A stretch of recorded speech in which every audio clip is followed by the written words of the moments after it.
Yo, welcome to another episode of Simply Bitcoin IRL. Today we have two very special guests, one of which you're very familiar because you see him every single day. We have Optimist Fields, my co-host for Simply Bitcoin, and of course Luke Broyles, who's been dropping some amazing Twitter threads. So we're gonna get to that today. We had a bit of a change up, so I know it's a little bit different. But before we start the show, I want to give a very special shout out to the incredible companies that make this show possible. SwanBitcoin.com, best place to build your Bitcoin stack. It's built by Bitcoiners. It's for Bitcoiners, and also check out the new product, swan.com/IRA. That's right. You could put your IRA with Swan. It's incredible. Anyways, also the biggest Bitcoin conference on the face of the earth. Opti and I are going to be on a panel. I'm going to be on a panel. Opti and I are going to be holding it down on the analyst desk. Bitcoin 2023. It's Miami Beach, Florida, May 18th through the 20th. It's coming up. Get your tickets quickly, and you could use the promo code Simply to get yourself a big discount. Anyways, no more delay. I want to bring up our awesome guests. Opti, what are you doing here? I don't know, dude. What am I doing here? No, we're talking Bitcoin, bro. That's all we do here. This is all we do on this channel. I wanted to change it up. We had a last minute cancellation, and I was like, okay, am I just gonna have a conversation with Luke? Luke and I had a one-on-one conversation recently, so I'm like, okay, let's spice it up. Let's add a little bit of spice. Let's make it interesting. Let's get Opti into this. And for anyone who doesn't know, Opti, you know, he's a lot smarter than he tells people. Okay, dude, don't blow my secrets. He's a lot deeper than a lot of people think, especially down the philosophical level. And the reason I want to bring Opti into this conversation is, Luke, one of the things that you told me that never left my mind last time we had this conversation was this idea of exponentials, and how human beings have a hard time understanding exponentials, especially when it comes to technology, when it comes to wealth. So could you elaborate a little bit about that? Why do you think that phenomenon is what it is? Yeah. Why are humans? Can you guys hear me all right? Yes, you're coming in perfectly. Okay, great. Well, yeah. First of all, thanks for having me back on. This is fun. I'm glad I could come back on despite the other cancellations. So, so your question: why do humans have difficulty thinking in exponentials? I think it's pretty simple. I think the simple answer is just that our brains are designed to think, operate, and plan for the future in terms of linear units. You know, like right now it's spring. It's very nice that flowers are coming out and everything. But when it's fall and you're trying to plan for the winter, whether you're a squirrel burying nuts or you're a human, you know, putting corn in your stockpiles for the winter, you know, basically you're planning a linear amount of food for a linear number of days in a fixed rate. You know, so if you think in terms of distance, like how far does it take to go to a certain place, you're thinking in terms of steps or paces. You know, if we're thinking like thousands of years ago, and today it's the same thing, except we think of it in terms of miles and kilometers. So when it comes to distance, when it comes to time, when it comes to energy, like how many meals do we need, you know, no matter what kind of society we've had, our brains are oriented and wired in thinking of ways that are linear. And so I think fundamentally the nature of technological growth, among other things that are exponential, are very difficult for our brains to wrap our head around. You know, I think one example being the pandemic in 2020. Obviously, there's controversy about how it was handled and everything.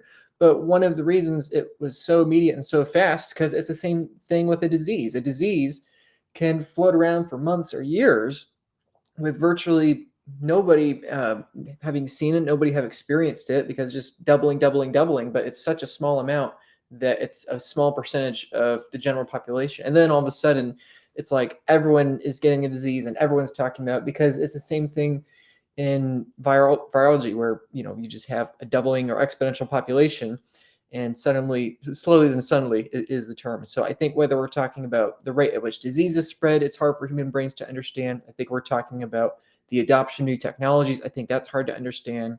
I think if we're talking in terms of total amount of prosperity, I think it's difficult for us to comprehend, and other things too. But those are just some examples. I think fundamentally it just comes down to that our brains are not designed to understand it. Opti? Well, 100%. This is your opportunity. Look, this is where you're not confined by the live show. Look, I always like to, I say it all the time as a joke. I am left side of the right side of the bell curve, so I'm smart enough to understand what Luke says, but I also do my best to break it down in just normal examples so that people understand exactly what's going on. And my favorite thing to do in regards to exponentials and linear is literally it's this thought experiment. And first time I heard this, it really blew my mind. And it's like the difference between millions, billions, and trillions. And I know you guys have seen the visual out there of like $1 million versus $1 billion versus $1 trillion, and like compared to the Empire State Building. But my favorite one right here is like, all right, the difference between million, billions, and trillions. Let's do this one with seconds. 1 million seconds is about 11 and a half days. 1 billion seconds is 32 years, and 1 trillion seconds is 32,000 years. It's like your brain is not supposed to comprehend this stuff. Big numbers are hard, and this is why the average person gets so confused. And especially considering what we're seeing right now, the Fed, central banks out there printing trillions of dollars. We're in what, like $32 trillion debts. It's like we're never going to pay this stuff back. And you try to explain this to anyone out there, and it's just like a number. It's just such a big number that people don't understand this. They can't wrap their head around this. And it really reminds me, again, I have, since I am usually just the producer here, I'm able to pull everything up. It really reminds me of the Bitcoin price and the difference between Bitcoin on a linear scale and a log scale. And I always do the same thing where, you do the same thing. It's like, hey guys, this is the Bitcoin all-time high. This is the 27 all-time high. And this is the 2013 all-time high. And you can't really grasp the ideas of big numbers and exponential moves because your brain is just not designed to understand this stuff. Because yes, the way we go through life is linear. You go 1 day, 2 day, 3 day, 4 day. And then the next thing you know, it's years down the line. And it's kind of like the basic human psychology phenomenon of like, if you look at yourself in the mirror every day, you don't see a change. But if you look at yourself in the mirror from, 2 years to 3 years, you're like, oh, wow, I am getting so old and I'm changing so much. And it's kind of back to this whole idea of like slow progressions. They don't really register on the human psychology and the human brain. But when you start spreading things down the line, you're like, oh my goodness, things change so incredibly rapidly. And it's back to another meme. Again, I speak in memes. Everything I do is I speak in memes. What's the saying? You overestimate what you can do in 2 years and you underestimate what you can do in 10 years.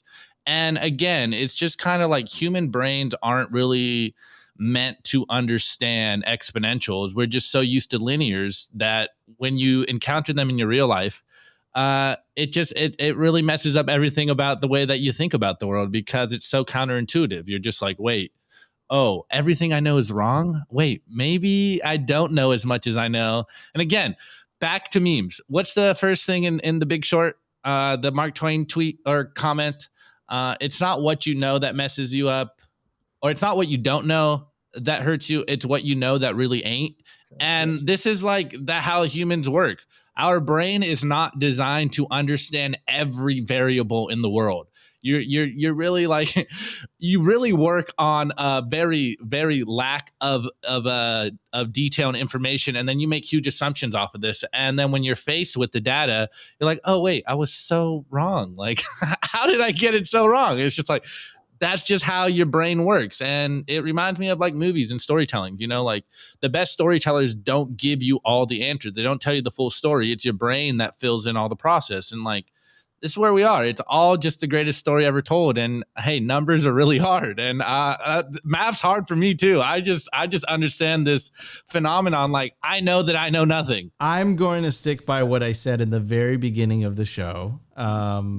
Yeah. See, I stick to what I said about Opti. I don't think you're on the left side of the bell curve, brother. No, left side of the right side of the bell curve. Oh, okay. Okay.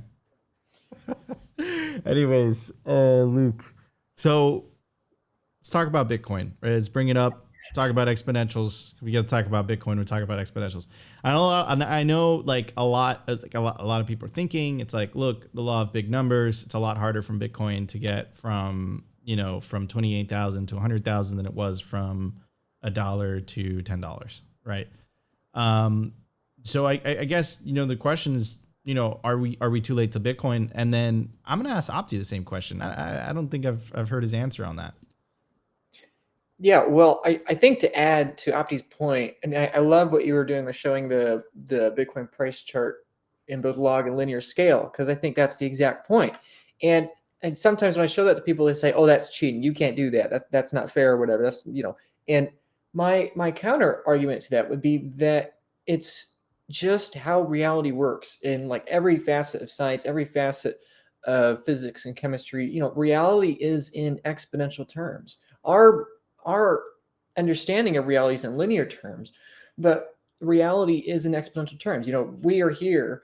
A human's like 2 meters tall or so, but if you look down and you zoom in and farther and farther and farther down to molecules and cells and Planck lengths and quarks, that just tiny things.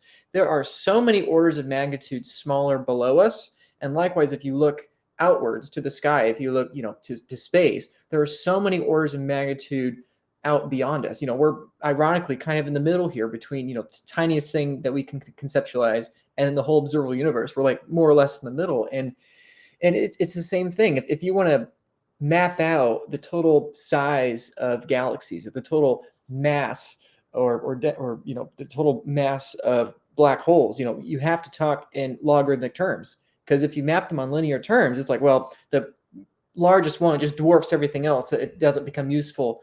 No visualization is useful on a linear scale if you want to map anything in space or you map anything in a microscopic world. And it's the same thing here with Bitcoin. It's the same thing with value. It's the same thing with technology, that we have to think in logarithmic terms. So I think that's one of the most important things for people to see with their own eyes, that if you look at it in a linear chart, it's always going to look like it's a bubble and then it's dead, and it's a bubble and it's a dead, bubble and dead forever. And this goes to your question, which I'll get to in just a moment. But then if you look at it on a logarithmic scale, you see, oh, okay, this is following a hyperbolic adoption curve, as all technologies do. It's just for the first time, we are pricing a technology in a given number.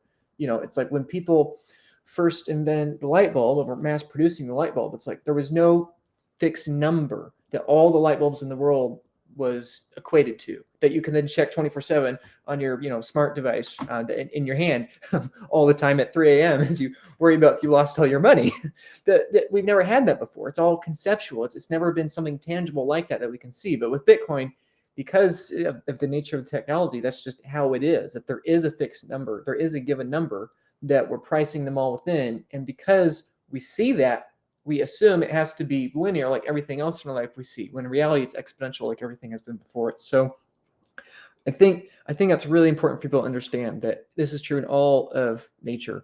But then when it comes to your question of, are we too late? Well, if what I just said is correct, then absolutely not. We're not too late. And I think the most, frankly, painfully obvious example of that is, like, how many people do you know in your everyday life that talk about Bitcoin, think about Bitcoin, understand anything about Bitcoin? How many people walking down the street can tell you what the difficulty adjustment is? How many can tell you the difference between proof of work and proof of stake? How many know the name Hal Finney? It's like people don't know. And if we assume that this technology becomes adopted, well then, okay, 99.5, 99.3, whatever percent of the world is yet to adopt it. And so put aside Bitcoin price, put aside price history, put aside halving cycles, put aside everything else. Just that alone should tell you that it's stupendously early. I was in Fenway Park recently in Boston with 2 other Bitcoiners, and for like an hour we were debating in this arena, like 30,000 people or so, how many of them actually own Bitcoin with their own keys, their own self-custody, like a non-negligible amount, like $100 worth of Bitcoin or so. And, we were like debating, like, okay, maybe it's 5, maybe it's 10, maybe it's 3.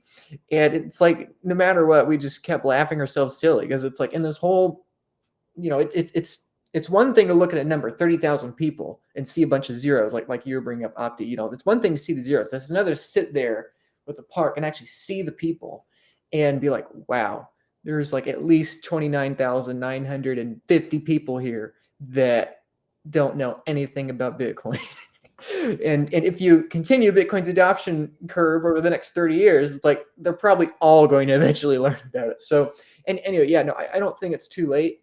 And I think one more point I'd like to say there, and I think this will be really interesting to people when thinking about exponentials and wealth and everything like that would be that if we just look at today and we were to say that the poorest people in the world on average, say, have about $10,000 USD of net assets. So maybe they're in the developing world, they have minimal, they have, not the best housing situation. Maybe they have a scooter or some other form of transportation, much less privileged than we are here in the West. Let's say, there's a couple billion people that have $10,000 of assets in total if they liquidated everything.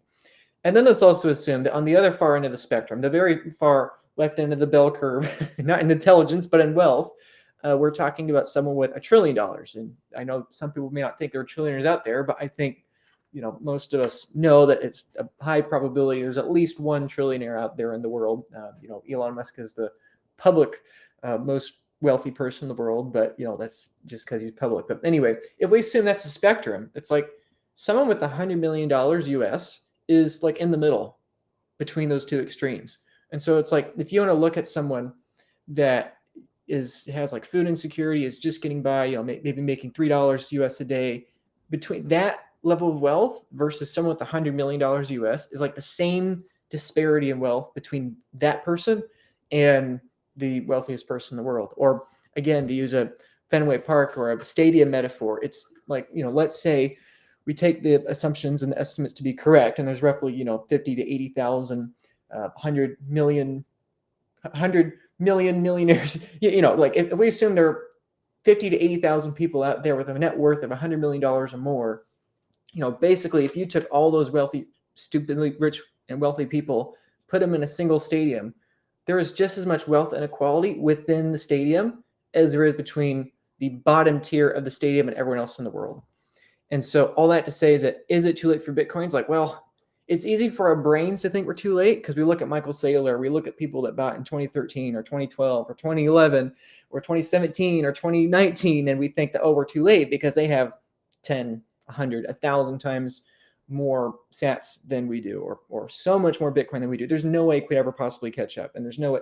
And my metaphor with the stadium there is to emphasize on that point that it's like, yes, you will never have as much Bitcoin as Michael Saylor. He'll probably have somewhere between 10,000 and 1,000,000 times more Bitcoin than you ever will. And, maybe it's even more dramatic than that. But it's like, if you're buying today, probably you'll have thousands, tens of thousands, maybe even hundreds of thousands of times more Bitcoin than the average person will in the future. And that's yeah, no, and it's I'm fascinated by this conversation. And like Luke, when we talked, that was the thing that literally stuck with me. It's like the exponentials, man. This is where it all boils down to this. But why are you so sure? Why are you so sure about Bitcoin? Why, like, what you're talking in absolute?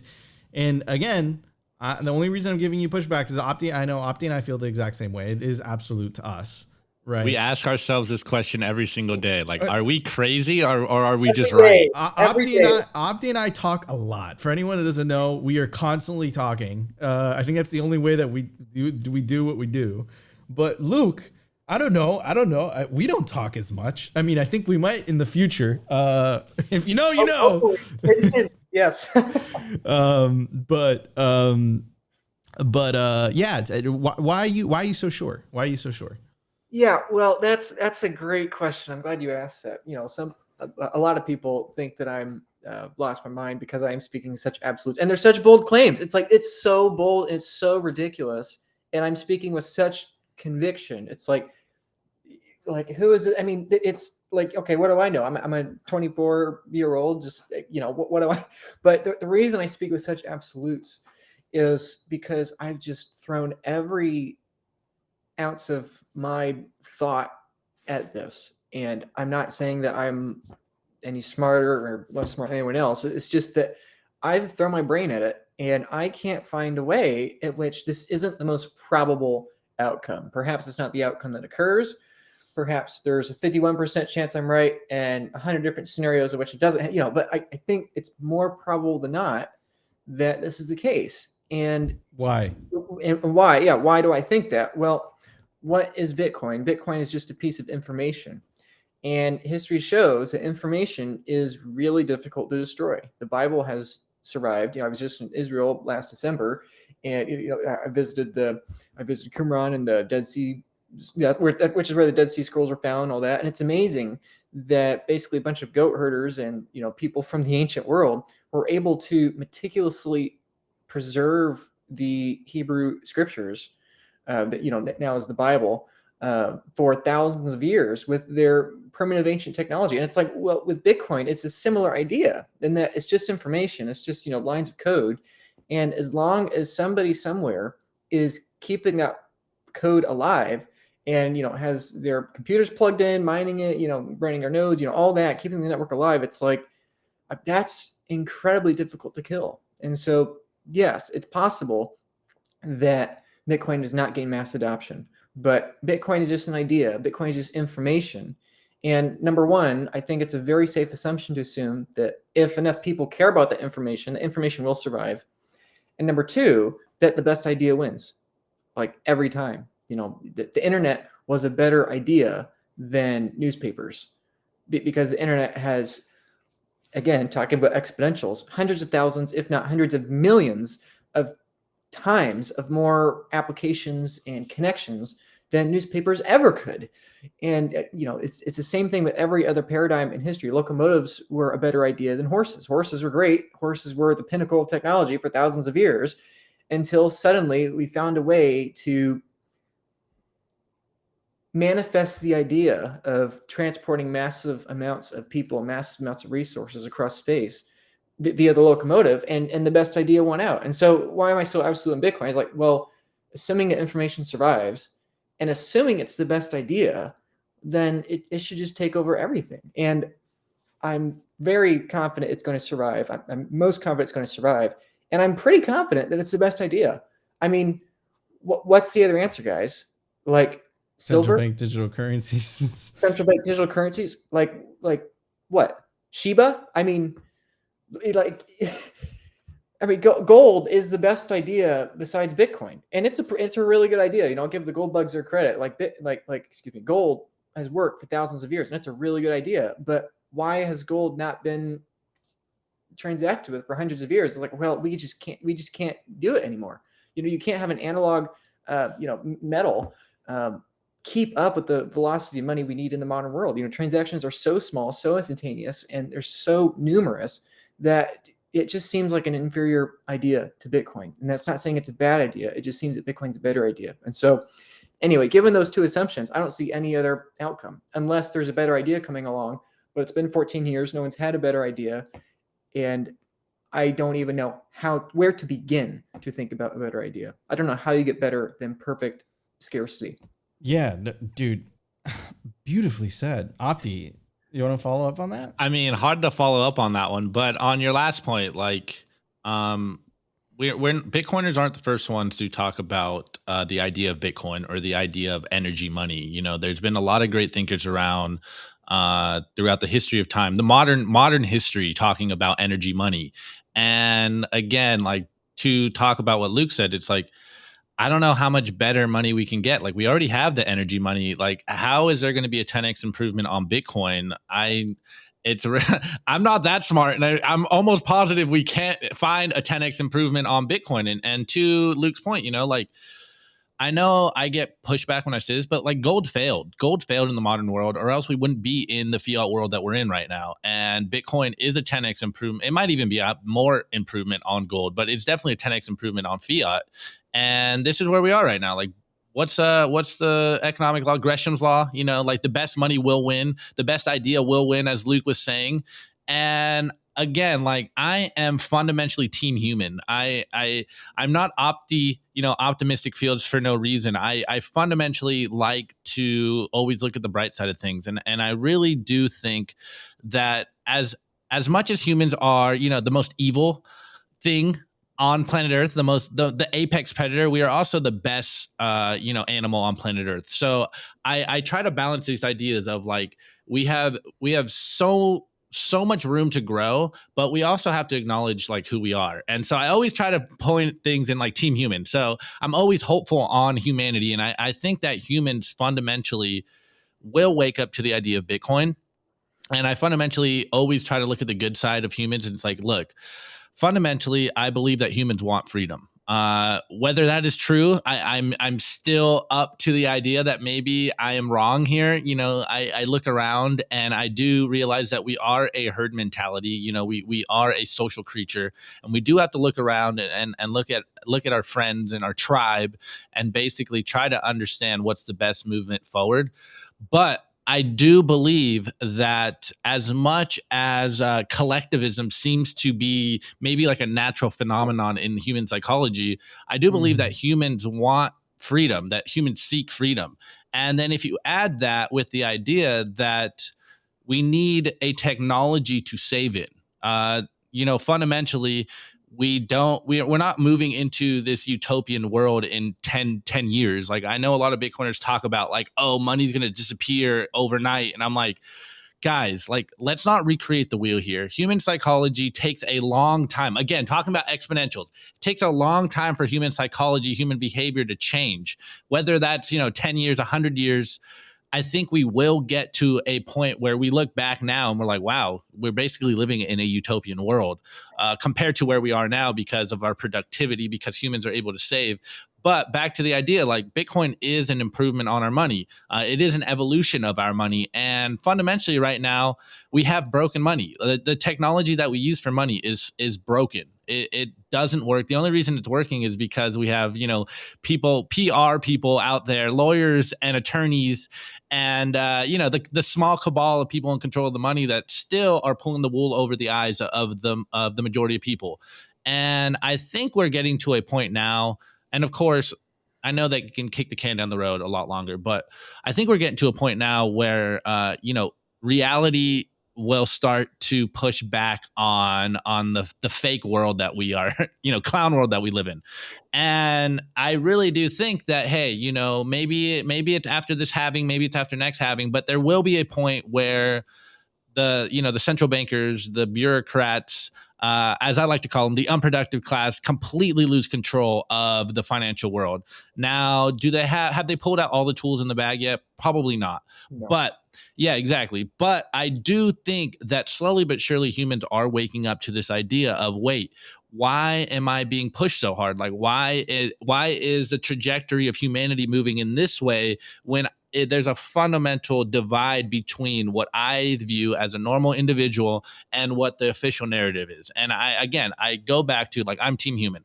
I think humans are hopeful. I think humans do understand that, I want to guide my own life. I have a brain. I have some sense of common sense here, and I can choose and pick what is best for my life.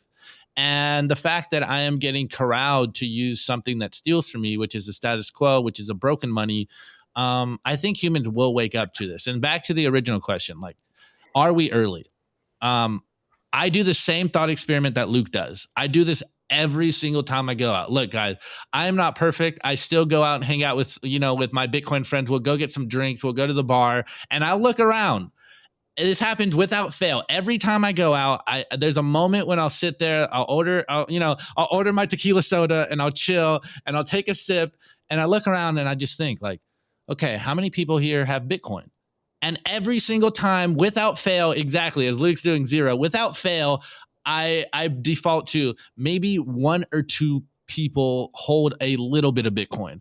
But then you go, yeah, exactly. And then you go down, but like, how many of them are, toxic Bitcoin maxis? And I'm like, oh, okay, zero. Like, there's absolutely no one. I'm convinced there's no one out there that understands Bitcoin or cares about Bitcoin like we do. And this is my fundamental understanding of that. We're early. I go outside. Like, I know you guys don't leave your Twitter, you don't leave the internet. Yeah, you don't leave the black screen, and you don't talk to normal people.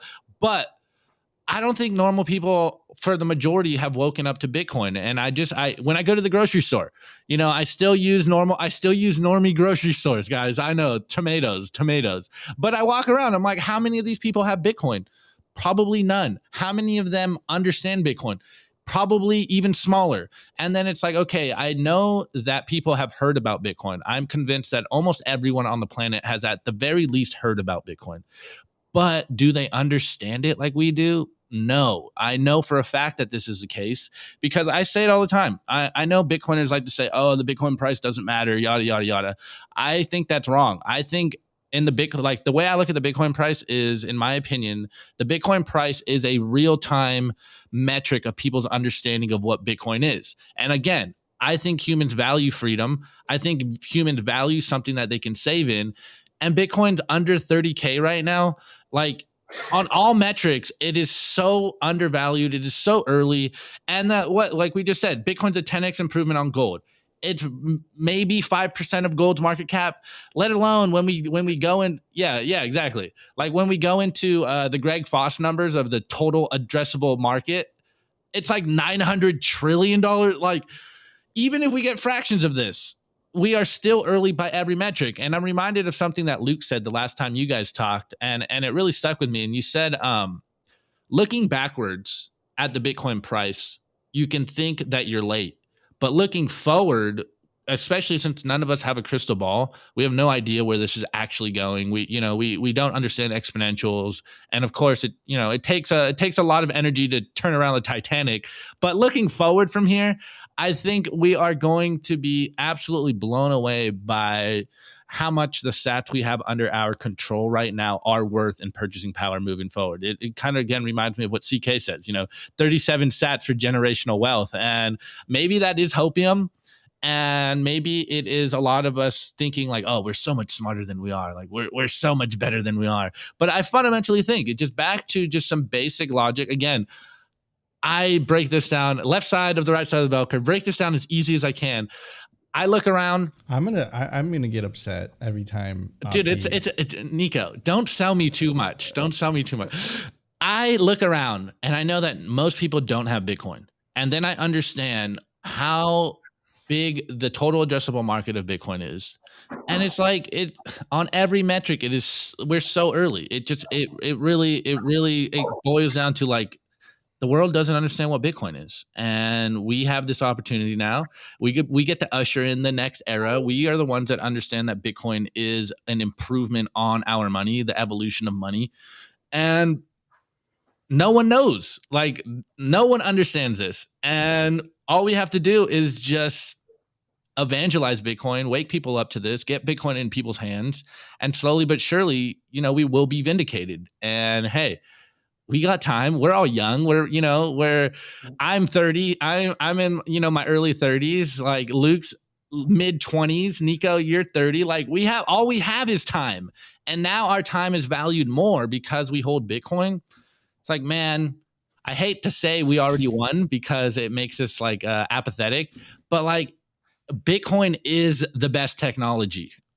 Bitcoin will fundamentally win. The only thing that really terrifies me is this idea of, are humans maybe a lot dumber than I give them credit for? And will they be apathetic to this good idea? Because the best idea doesn't necessarily always win, but it usually does. And Bitcoin is the best idea. So I think people will understand though. Like what's Svetsky always say? I came for the money, but I stayed for the money.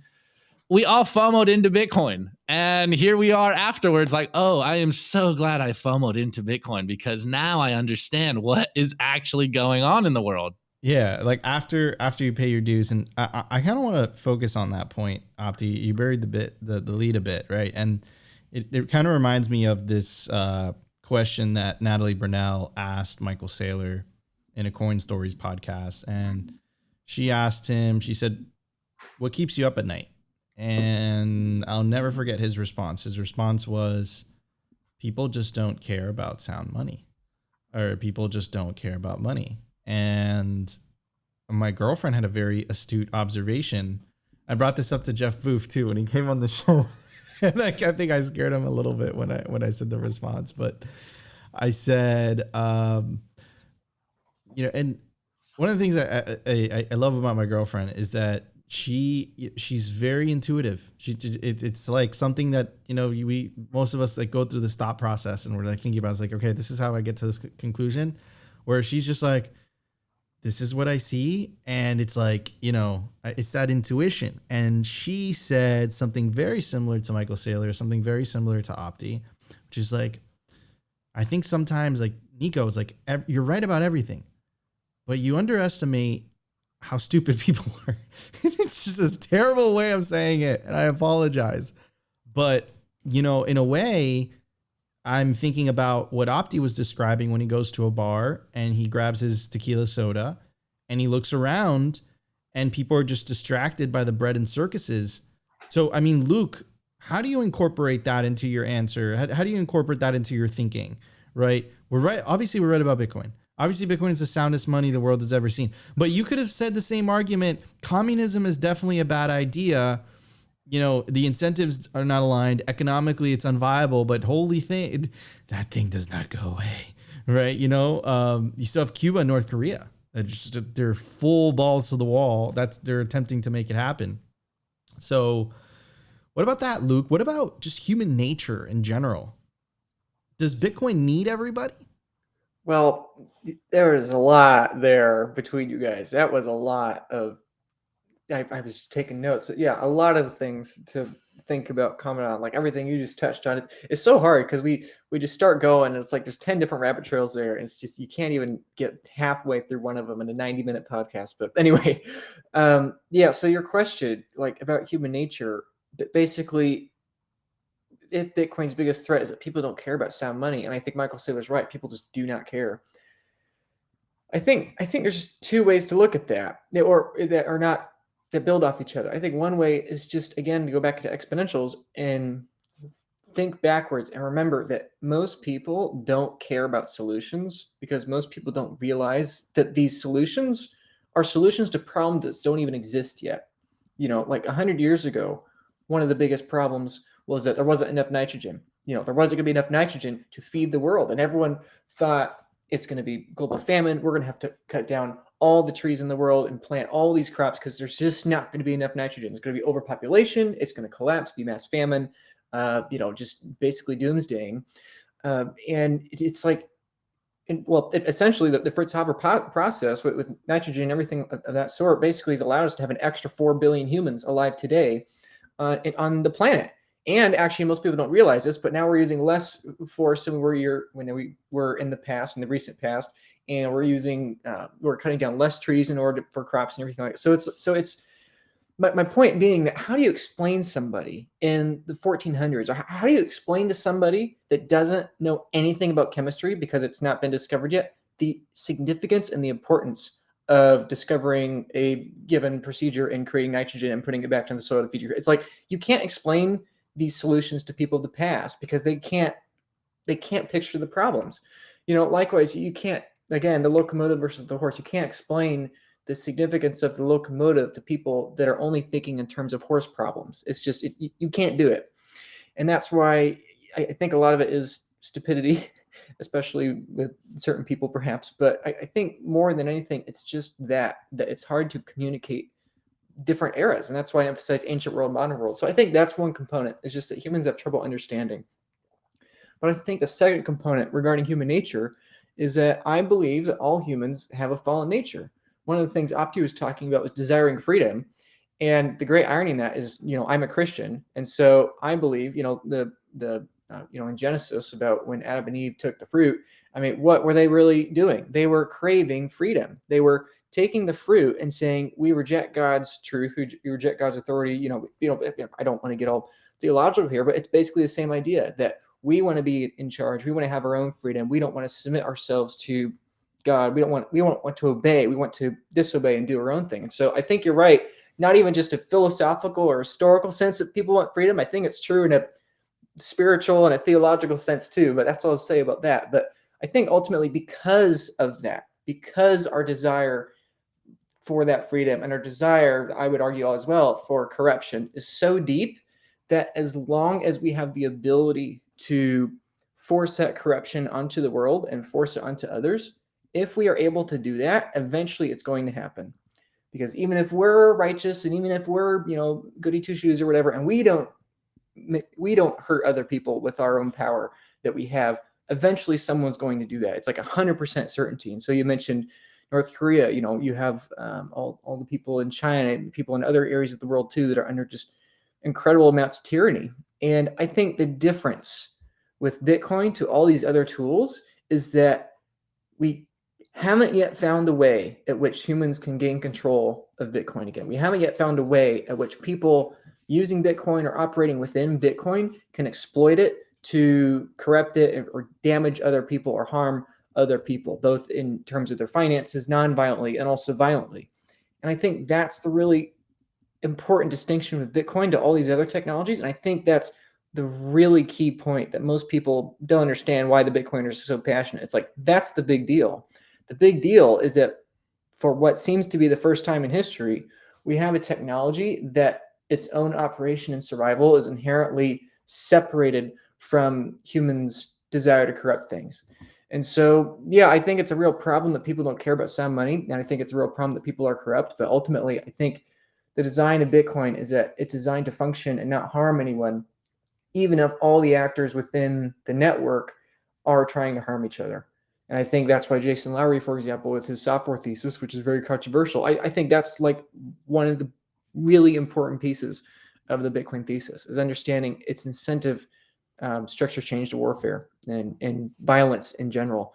So anyway, I said a lot there, but and I have more thoughts too about other things you said, but that's just my basic view on that. I have a couple more thoughts on some things Opti said, if you want me to get into those. Yeah, Yeah, go I would for love it. you. Hit it. But first, I've never thought of that way in like a theological sense, but I'm definitely going to be using that moving forward. But jump in, add more.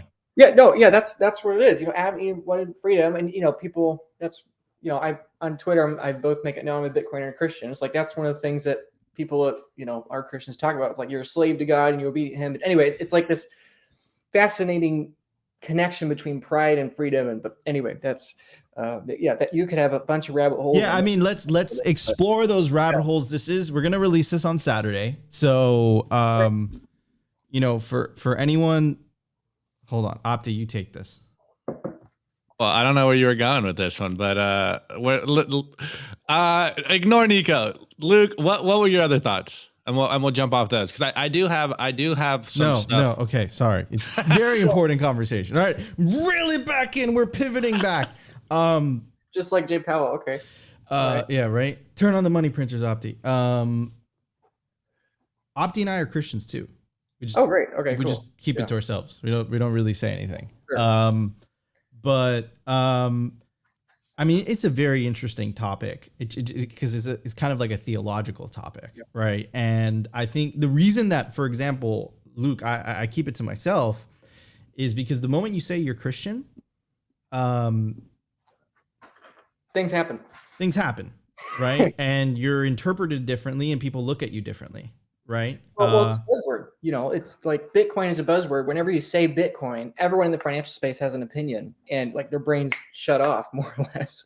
And I would argue it's similar with Jesus Christ. It's like you say the name and people have their own opinions. And, I mean, obviously they're very different in certain regards, but yeah, I get what you're saying, that people have reactions, but yeah, even if someone isn't a Christian, I think there's a real discussion here, because Christian theology has survived for thousands of years. And so even if you don't believe the book itself, I think there's something really important there. It's like, what is the basis of the Bible? Is basically saying that humans are to submit themselves to a higher power, which obviously in Christian doctrine is God.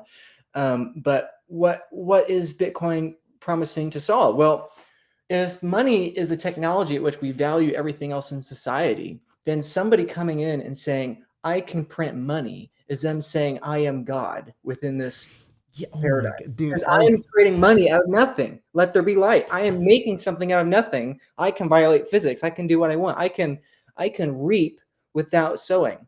That's what fiat versus Bitcoin is. Bitcoin is saying, no, nobody can do that morally. Nobody can do that in accordance with the way reality works and in the way that God's designed the universe. So, dude. So I've tweeted that before. Ours. I said specifically, no one deserves the godlike power of being able to create money for free that another man has to work for. And what are the misalignment of incentives when that happens, right? What are the misalignments of incentives? And, Luke, I'm sure you're very familiar with this line. Absolute power corrupts absolutely. Yeah. And what type of godlike power does a mortal man possess when they have the ability to basically create money out of thin air, right? And it's a fascinating conversation. Because you can use that money to acquire anything in this world. So Yep. it's like if I can print money, then basically I can print houses and I can print food, and anyway. I think we've made the point, but yeah, this desire for freedom, this desire for corruption, this desire for these things, I think, is ultimately why we continue to see tyrannies and dictatorships today. And that's the beauty of Bitcoin, is that Bitcoin doesn't solve the human heart, but Bitcoin does detach it from money, and money is the underpinning layer of society. And so if you can do that, the implications are really profound. So anyway. I want to get your take on this, right? Because I said this, I actually said this in the Thank God for Bitcoin spaces today. I said Bitcoin is connected to reality, to the universe via proof of work, right? It's fundamentally connected to the truth. And the interesting phenomenon that I've seen over the last, literally year 7 for me in Bitcoin, heading into year 8 very soon. Congrats, happy birthday. And one of the interesting phenomenons that I've noticed is how Bitcoin has actually made people more faithful and they're in their cultural practice of faith, right? Because if you happen to be born anywhere around the world, right? If you happen to be born in a Muslim country, your practice of faith is probably Islam. If you happen to be born in Latin America, like Opti and I, you're most likely a Catholic, right? If you happen to be born in the United States, you're most likely, all the other denominations, right? One of the denominations, right? If you happen to be born in Asia, you're most likely a Buddhist, right? If you happen to be born in mainland China, I think it's atheism. But it's interesting though, is that religion is still very, very popular in mainland China, even though the state religion is atheism. So, it's kind of like when they say that there are no COVID cases there. It's kind of like the same thing. There's no Christians, there's no Muslims there. Yeah, no, there's a ton of there's a ton of Christians, there's a ton of Muslims, Yeah. and it's interesting, right? Because what tends to happen is like, no, I'm not going to go down that rabbit hole. Anyways, let's bring it down to Bitcoin. Let's bring it back. Yeah. Let's bring it back to Bitcoin. So, have you noticed that pattern, or am I seeing things that are not there? No. Yeah, I think you're right. And I think obviously since we're Christians, we're speaking with that specifically, but even for those that aren't Christians, I think we all can agree that as we talk to more people within Bitcoin and we're in the space longer and longer, we see that a larger percentage within the Bitcoin space become more spiritual, enlightened, pursue religion, find Jesus. They're thinking about these long things. And why is that fundamentally happening? It's happening, I think, for multiple reasons. I think one reason is that they realize that their understanding of reality has been distorted. They realize that, oh wait, my whole life I've been working for 40 years, or all my existence to make more money, and that's a lie. That the money I've been working for, which I denominate all my time and all my value, all my expenses and all my incomes in, is actually just a complete lie. So I think that foundational, that waking up from the matrix that we talk about, I think that really puts people in a spot where they begin to question other things. I think that's also why we see Bitcoiners have a tendency towards other conspiracy theories, some of which are probably legitimate, and others are a little out there. But it's the same thing. I think it's because our worldview has been so shattered that now we're trying to make sense of this new world that we understand. And Bitcoin's a big part of that, definitely. But some people find the rest of that new understanding in conspiracy theories, others in religion, others in taking care of their bodies. People also try to lose weight for the first time after becoming a Bitcoin. So I think people express that in different ways, but I think it's just because Bitcoin extends their time horizon in addition to already having them question the worldview. And I think ultimately that is going to prove to be a very good thing. Yeah.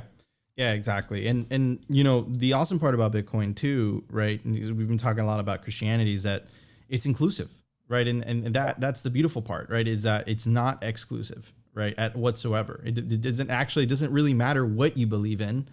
You can use Bitcoin. And I think it really it really affects people differently. And, you know, some people, it's what you said, right?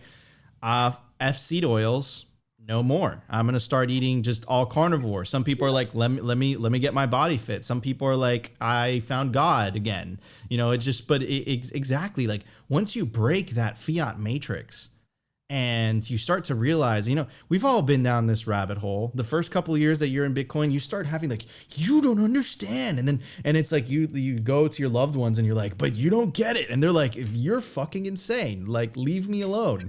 Your eyes are freaking crazy. It's just money. And I was like, no, but you don't understand. It's not just money. It affects every facet of life, right? And then you just kind of like go down that rabbit hole. Opti, do you want to add to that? And then we'll pass it on to Luke and wrap it up. You kind of reminded me, like right there. It's really the like coming to Jesus moment when you find Bitcoin. You're just like, oh my God. And I remember John Vallis kind of said the same thing a long time ago. And when it's like the first pod I ever went on, he was kind of connecting it with like the psychedelic journey and how like people that do psychedelics, they have like this profound breakthrough, and then they're like you can have this too. And it's like, it's all this kind of the same thing. Like, I really do believe, you know, and it is contentious belief, but I really do believe that humans, whether they want to or not, have this need for, like Luke said, something beyond us, like a spiritual need. There's, you know, the Trinity, you know, like body, mind, and soul. Like, I do believe in like nourishing your soul, and like there's a very real lack of that, you know, material, that information in the world, and it's almost been on purpose. And like Nico, you kind of said it, you know, like we bring in a full circle. If we have an energy money, which right now we're on the fiat money, which is, I always say, it's like completely disconnected from reality. It's like Roadrunner and Coyote. It's like the opposite of truth and exactly. What is truth. You're running off the cliff, and we're at that point where it's like you're looking down at your feet and like, oh my God, we are so disconnected from reality that every aspect of your being starts to get reorganized around reality, and you kind of come back and you snap back really hard to reality. And we're seeing this happen right now. We've seen 7 bank failures in the last 2 months or whatever. And is this because of Bitcoin, or is it just because we have Bitcoin, or is it just because fiat system is just, you know, finally smacking the wall of reality? It's probably all of this, but we are coming back to reality in real time. And at least for us, we have this, you know, this tool, we have this money, we have an escape valve, we have a safety boat, which is Bitcoin. And I've said it in the past as a tweet, and it's just an idea. I don't really write much, but when I do write, it's always with this like spiritual tinge. And it was Satoshi found a way to domesticate human greed, and then Nico's kind of pushed back on that. But it's like back to the idea: if you have the almighty godly power of printing money out of thin air and being able to purchase everything because you're close to the money printer, well, what is that inherently guided by? It's guided by, you know, the lust for power, the lust for greed. And now it's basically, you know, whether it's divine intervention, and this is a question I'd wanted to ask Luke, whether it's divine intervention or not, it's a Saturday show. Fuck it. It's definitely something outside of human, you know, behavior, outside of like Luke said, you know, outside of humans' hands to basically destroy and distort what is good. And whether human, you know, like obviously it's a human invention, but it takes the power of humans out of the money. And maybe that's what we need as humans, is something that's just completely separate to us, instilling good action in us, incentivizing good action. So it's like, look, I know you are a wretched little human, but here we have a technology and a tool that basically puts you in your place so that you don't step out of line, so that you are connected to reality. And I think back to like the whole idea of, you know, Bitcoiners coming to God or whatever, because I've definitely had this more, like a very real spiritual awakening, I guess you would say. Like before I had it, but now I'm just like, yeah, I'm very adamant. Like, yeah, I believe in God. Like, yeah, it's very simple. It's cut and dry now. But it's back to the same idea. Look, fiat money has been completely disconnected from reality. Well, I think our society, our culture has also been disconnected from source. Oh God. And Bitcoin is a connection back to energy, back to the source. And I think this is just a way, whether it's divine intervention or not, I don't know. I like to say it is because I like to think of the most like ridiculous out there thoughts and just like adopt that and be like, yep, that's what it is. I think there is a very real need to connect us back to reality. And you know, what would most Christians say? Like, God is reality. Like, this is fundamentally where we are. God is energy, God is the universe, and God is truth. God is truth. And what is Yeah. Bitcoin? Bitcoin is truth. Bitcoin is energy. And it's Oh, God. connecting us back to this reality. And furthermore, the reason I know we are right is because all of us Bitcoiners are happy, prospering, getting healthy, living a good life, living a life that our ancestors are telling us you should be living. And we've always been like, nah, we're smart, we're modern, you know, with our modern ways. And now we're kind of like going full circle back into tradition. It's like, wait, actually, Yeah. maybe they had something right, and maybe we should be a little more in accord with nature and reality. I'm gonna say this before we pass it on to Luke. Right. I think that, you know, specifically because there was broken money, and even with the institutions of religion, I think those institutions themselves got corrupted. Right. And I think that there was a lot of oppression because of those things, which definitely led to a lot of people enduring some difficult things, right? And I want to be empathetic to that. I want to be like very clear and like kind of lay that out. Since we're going down this freaking rabbit hole, which I literally avoid, but it is the Saturday special. You're welcome. Yeah, yeah. So yeah, I mean, Luke, Bitcoin is truth. That is a fact, right? It's, you can't deny that Bitcoin is not the truth. I actually even tweeted that out. Bitcoin is truth, and that was, you know, before it was ever talked about on Twitter, and it did really, really well, which tells me a lot of people were having that thought, right? That Bitcoin is truth, right? And I want to be respectful to anybody and their beliefs, and, you know, however which way they, you know, they practice faith and how they look at spirituality, or whether you don't believe in anything at all. Bitcoin is for you. And I think that because Bitcoin is fundamentally truth, and I think because Bitcoin is fundamentally connected to reality, regardless of what your belief system is, or whether you believe in a higher power or you don't believe in a higher power, you're definitely operating on a, to use CK's language, you're definitely using a better operating system than you were using before, regardless of whatever your personal beliefs are. You know, of course, as you know, as what our personal faiths are, Luke, we interpret that in a very specific way. Anyways, this is just a fascinating and interesting conversation. Yeah, no, it's really good. I think one point of disagreement I'd have with you, Nico, would be that you said that some people don't believe in anything. I would argue that I think everyone has a belief in something, even if they don't believe in a God. That everyone has a belief system that they orient their lives upon, even if it's complete nihilism. It's a belief system, I think, and that's one of the reasons why it's funny when people get upset at me and other people online for talking about our personal belief systems. It's like, you know, I wish you wouldn't talk about Jesus. I wish you wouldn't talk about your belief system. It's like, okay, we all have a belief system. We might as well talk about it so that you know where someone's coming from. You don't have to guess it. And trying to pretend like you can avoid your statements and your thesis and your conclusions from your belief system, like I just think that's more or less silly. But anyway, that's more of a side comment. Let's see, what was the other? Oh, the other question was, do I think Bitcoin's divine intervention? Right, that was a question. Yeah, I mean, I don't know. I don't think so. And that's simply because to me, it just seems to be a piece of technology. I mean, was Gutenberg's printing press divine intervention? I mean, he was doing it to mass produce Bibles. And how many billions of people have had Bibles in their hands because of his invention? I mean, it's a big deal. And was that divine intervention? I don't know. Maybe. I think everything is, I think God is sovereign. I think God oversees all. So I definitely think God ordained the printing presses and Bitcoin's inventions, but I don't know. I don't agree with Max Kaiser. I don't think Bitcoin and Satoshi are God, or I'm not in that train.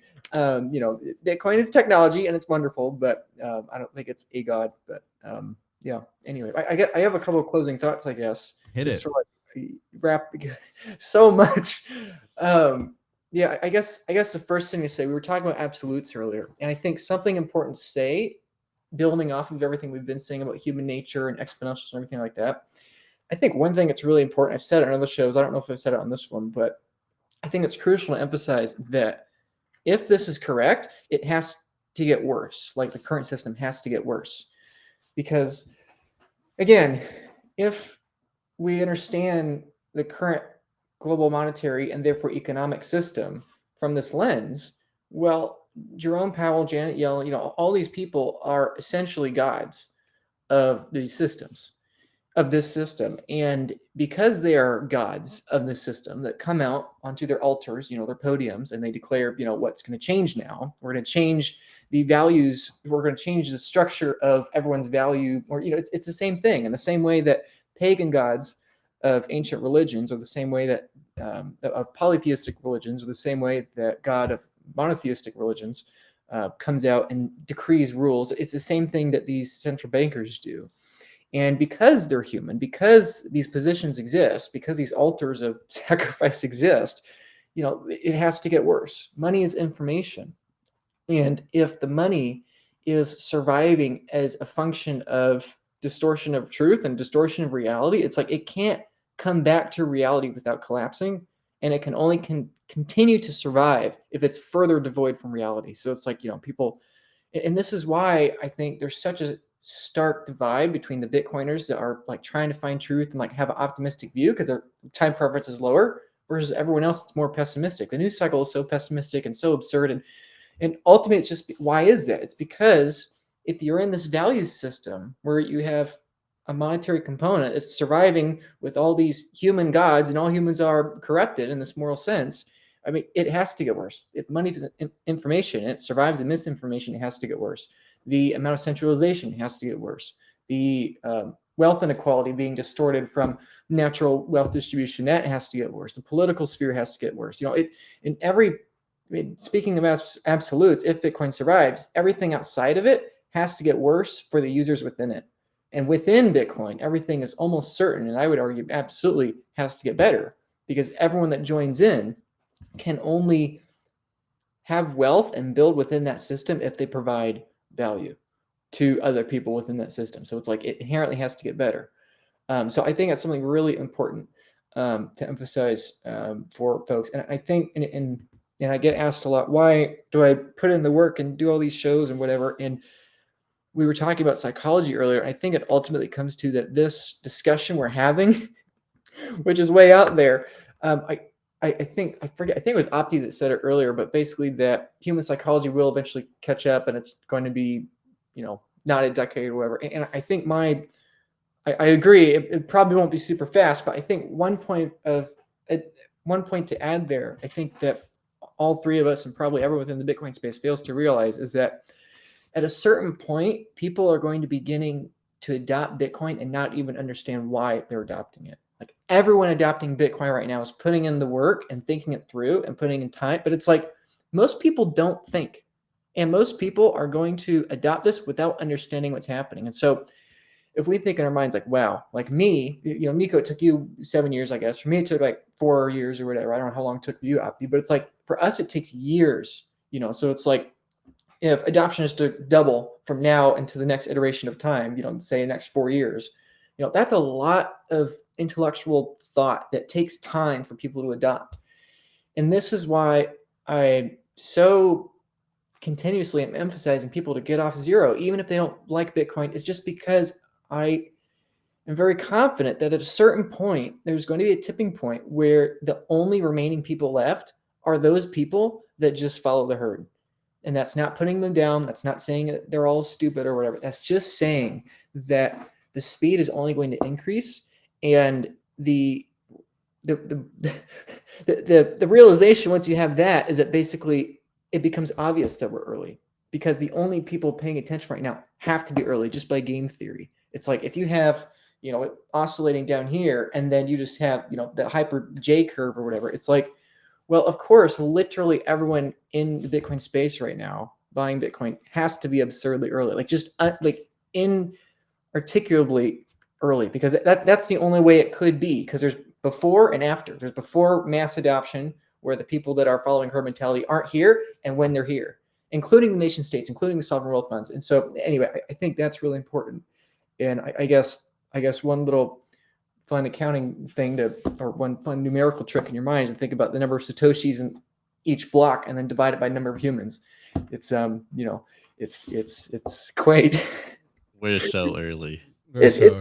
Yes, and it's important to emphasize that, because people ask, why do you emphasize it's early? You have to emphasize that, because if you don't, people will assume they're too early, because we think in linear terms, not exponential terms, and then they'll walk away. And it's like, people have to understand that the only people here right now are stupidly early, and at a certain point, it's like adoption will outpace the rate of psychological change, and then it'll just be done. Yep. Oh man. Well, I want to jump in here. Tie it up, Opti. Yeah, I think too, the last point Luke said, the like emphasizing we're so early, is because what do most people think when they're like, oh, we're early to this? It's like, oh, I have time. I don't have to look into this right now. And like what did we do? Well, we probably saw the price. I got in Bitcoin at 10K. I've been in Bitcoin. I'm going on my 6th year. I saw it jump at 10K. And what did I think? Oh my God, I am late to this. How can I be late to this crazy phenomenon happening? And like, basically, I have no time. Like, I better understand this now, or else, I am missing the opportunity of a lifetime. Did I know all that, in the 3 seconds when I like finally made my decision? It's like, no, but subconsciously we know a lot. And to the point that you made before, Luke, I've been having the same conversation with some of my friends. It's this idea of, I really don't think that going forward, obviously we've seen this play out recently, like the amount of Bitcoiners, toxic maxi Bitcoiners that have became Bitcoiners since 2020, on the one hand, is kudos to all the Bitcoin only content creators out there, but also this idea that like, it's never been safer than today to be holding Bitcoin. And as we move out in time, I don't think everyone's going to have to do the 10,000 plus hours to understand Bitcoin. It'll just be like a ubiquitous thing that's a part of society. It's like, do people have like, do children today, young kids, do they have to study the internet to know that they're connected to their Netflix? Like, no, they just use the apps and they're already on it. And it kind of reminds me of something that Beautyon always says, and I know Beautyon gets a lot of hate on Twitter, but I absolutely love the way that he thinks about it. Not only is he a little older than us, he's seen these types of cycles, technology cycles play out, but he always talks about the idea of WhatsApp. And do the millions or billions of people that are using WhatsApp understand that all their information, all their communications is encrypted? It's like, no, they don't care. They're just using it because it's a simple user experience. All their friends are on it. They download it. They're able to communicate. They're able to do what they know they want to do. And I don't think we are necessarily there with Bitcoin yet. But as we move further in time, we're going to get that same phenomenon happen. People just download wallets. They understand that it's a normal aspect of society. They don't have to do the 10,000 plus hours to understand Bitcoin. It's just like, oh yeah, Bitcoin, of course. Like, yeah, just send me some Bitcoin. And as we move further out in time, we're going to be the crazy ones that people are like, wait, you spent how long trying to understand Bitcoin? Like, I just downloaded a wallet. Like, what are you talking about? It's like, yo, I spent years trying to understand Bitcoin. And now we're getting to this point where not only is the information so good, like the Bitcoin only content, the way of spreading the message getting that much better. We are all refining on the Bitcoin meme so that people understand what's going on. But the longer it goes out, the less people have to do research for it to make sense to them, because it is, a ubiquitous thing with society. TikTok next block, like blocks just keep coming in. It's like, oh yeah, of course Bitcoin isn't going to die. It's been around for 14 years. And the longer we go out in time, everyone's going to be doing the same thing. Like, I don't need to study this. It's just I download a wallet and it's better than everything else that I've ever experienced in my life. Exactly. It's just like, oh, scan, send, good to go. Oh, this is better than credit cards. And like, I don't think we've had that WhatsApp moment yet where I know we have, the tools, the wallets and on all the software and hardware is improving. but I don't think we've gotten to that quote unquote killer app where everyone just downloads, they're using Lightning quickly, they're onboarded in literally a minute or two without any friction. And once we get to that point where privacy is as easy as downloading WhatsApp, I think we still have time where people need to understand, people need to research. And it's like all of us, we all had to put in the work. Like we all had to put in the hours. We all had to watch, I don't know, thousands of podcasts and read every article just so that we can tinker and understand like, oh, this is real. Like this is something that I can take that leap of faith on. But as we move forward in time, I don't think people are going to have to do that. And it's like Luke's saying, they're just like that one moment where it's just like everywhere. And I'm reminded of something that we always talk about on Twitter Spaces. And shouts out to my boy Brandon, who kind of brought this up to my attention. And even the Swan guys, Corey writes The Race to Avoid the War and The Intransigent Minority. And the idea is essentially boiling this back to another historical moment. The founding fathers of the United States was only 3% of the new American population, and yet they gave all of us freedom. And it's the same idea. It's only going to take 3% of very ardent Bitcoiners to inspire the next 15% of people. And then once you get to that 15%, or whatever the number is, it's not the 3%, it's that 15%. It just, as a snap of a finger, everyone is on that Bitcoin standard. And obviously, we're not in that intransigent minority number yet. We're not at 3% of the global population or 3% of the American population. But once we get to that 3%, then it's all of us being advocates will inspire the next batch of Bitcoiners. And then once that batch of Bitcoiners is all on Bitcoin, overnight, we have hit hyper Bitcoinization. So to one of the questions you asked, Nico, do we need everyone? Not yet. And will we ever get to everyone? Who knows? Eventually, but like the whole world's not even on the internet yet. Like we still haven't got to full saturation of the global population on the internet. And yet, do we think that we're not going to have a world moving forward without the internet? Like, no, that's absolutely ridiculous. We figured out a new technology. We figured out a better way to communicate. And you think we're just going to let it die on us? Like, no, that's not how this stuff works. Once you find a new technology, you make sure that that thing lasts and you use it to benefit your life. And I think this is where we are with Bitcoin. Have we gotten to these numbers yet? No, but as long as all of us continue making the content, continue trying to educate our friends and our family, we will get to that tipping point where everyone around us is a Bitcoiner. And then once we get to, I think the number is like 15, 16%. Don't hold me on these numbers.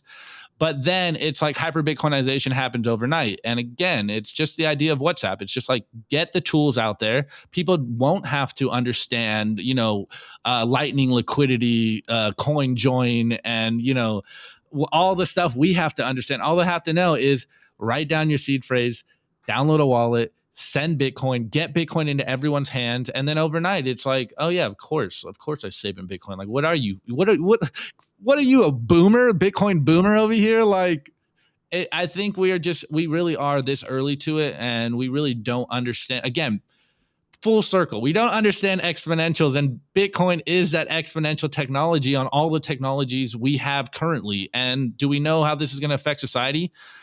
I don't think we do. I don't even think our most bullish takes are going to come close to how good the future will be. Oh man. Well, holy cow. I want to thank very special guest today, Luke Broyles. Thank you so much for joining us on Simply Bitcoin IRL. Of course, you guys know Opti. Thank you for doing some extra work and joining me. Hey, no, I had a blast. I'm super glad this is where the conversation went. But hey, this is what I like. Oh man, it's a Saturday special, so we unleashed a little bit. We talked about topics that we usually don't bring up, just because. They're hot button issues, and we want our messaging to be as inclusive as possible, and that's just it is what it is these days. Luke, thank you so much for joining us. Why don't you tell everybody where they could find you on the interwebs? Yeah, Twitter, YouTube is what I'm doing right now. I keep getting requests for all these other social medias, and I'm trying to expand into those. But yeah, YouTube and Twitter.